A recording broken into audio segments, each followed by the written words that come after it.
अस्सलाम वालेकुम। आज हम आपके साथ शेयर कर रहे हैं मकई की रोटी को पकाने का बहुत ही आसान तरीका।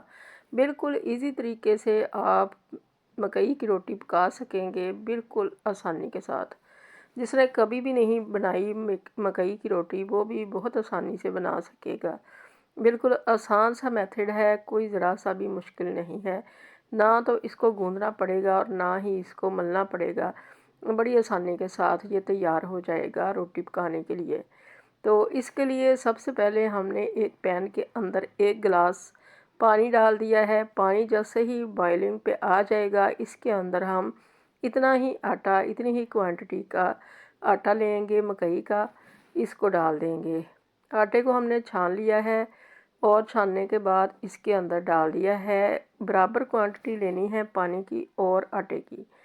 तो इसको जैसे ही बॉइलिंग पे आया तो इसके अंदर आटा डाल दिया और इसको अच्छी तरह से चमचे के साथ मिक्स कर देंगे। मिक्स करने के बाद इसकी नीचे से आंच को बंद कर देंगे। ये हमने आंच बंद कर दी और अब इसको ऊपर से कवर कर देंगे ताकि ये अच्छी तरह से फूल जाए। अच्छा सा ये आटा जो है हमारा रेडी हो जाए। इसको मसलना नहीं पड़ेगा, बड़ी ही आसानी रहेगी इस तरह से करने में।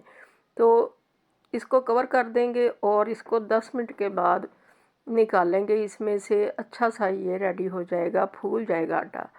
तो इसको हमने खुली जगह पे डाल लिया है, परात वगैरह में भी डाल सकते हैं। हल्का सा इसको मसल के टुगेदर करेंगे, इकट्ठा कर लेंगे और इसके अंदर अभी भी पानी की कमी है तो थोड़ा थोड़ा हाथों पे पानी लगाते जाएंगे और इसको ज़रा ज़रा सा मसलेंगे। ये बहुत ही गर्म है अभी भी, तो गरम गरम को ही हमने इसको थोड़ा सा मसलना है, क्योंकि अगर ये ठंडा हो जाएगा तो ये फिर बिखर जाएगा।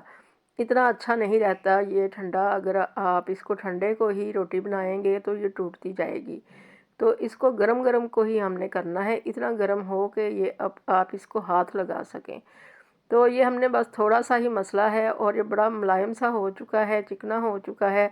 तो इसका पेड़ा बना लेंगे जितने की हमें ज़रूरत है, जितनी रोटी बनानी है। तो इस तरह से करते जाएंगे। अगर तो इस तरह से आपको आती है रोटी बनानी तो आप बना लें, मुझे नहीं आती है। जैसे गंदम के आटे की रोटी बनाते हैं उस तरह नहीं आती। तो हाथों पे पानी लगाते जाएंगे और इसको इस तरह से थपकते जाएंगे। ऐसे प्रेस करते जाएंगे तो ये बड़ी होती जाएगी। जितनी बड़ी मर्ज़ी कर लें, जितना आपका दिल करे उतना इसका साइज़ बना लें। तो मैं मीडियम साइज़ की रोटी बनाऊंगी।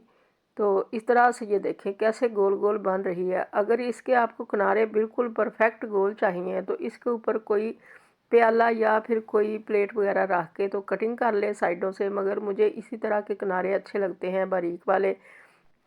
तो इसी तरह से इसको हम गोल गोल करते जाएंगे तो ये बड़ी होती जाएगी। जितनी आपने बारीक रखनी है या मोटी रखनी है ये आपकी अपनी चॉइस है।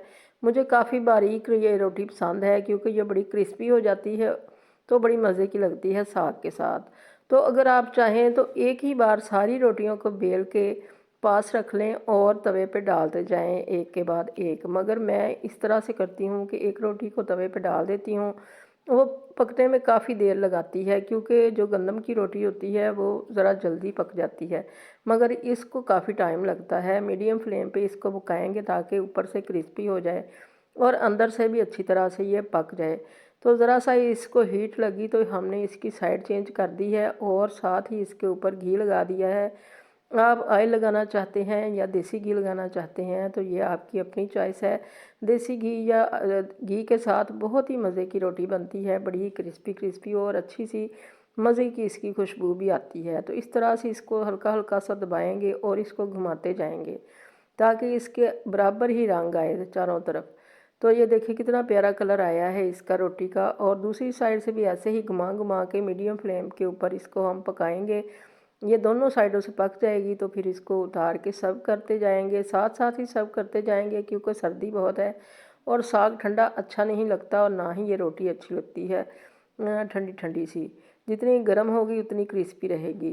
तो एक तरीका मैंने आपको बता दिया है। वो वाली जो हमने रखा हुआ था मैट, वो किसी किसी के पास होता है, किसी के पास नहीं भी होता। तो ये अब मैंने शॉपिंग का जो बैग होता है शॉपर, वो लिया है, इसको काट लिया है रोटी के से थोड़ा सा बड़ा। तो इसको मैंने शेल्फ़ के ऊपर रख लिया है और इसके ऊपर आटे का पेड़ा बना के इसको इसी तरह से घुमाते जाएंगे। अगर आपका आटा ठंडा हो जाएगा तो फिर इसके किनारे फटने लगेंगे, जैसे कि ये मेरे जो मैं रोटी बना रही हूँ इसके फटने लग गए हैं, क्योंकि ये ज़रा सा ठंडा हो गया है। हमारे मेहमान आ गए थे, मैं उनके पास बैठ गई तो ये ठंडा हो गया। तो अब इसको हमने हैंडल करना है इसी तरह से, साइडों से इसको जोड़ते जाएंगे। जुड़ भी जल्दी जाती है, तो जितना दिल करे बड़ा कर लें। और ये सबसे मेरा फेवरेट तरीका है, ये जो ऑयल का पैकेट होता है इसको मैं यूज़ करती हूँ बहुत सारे कामों के अंदर।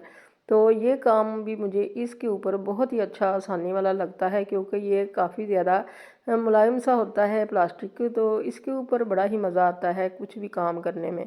बहुत सारी रेसिपीज़ के अंदर आप ये वाला जो रैप है इसको देखेंगे।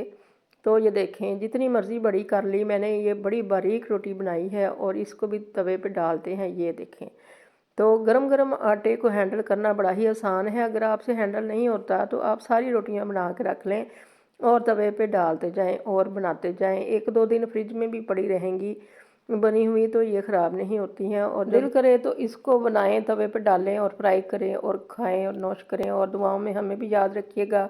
अल्लाह हाफ़िज़।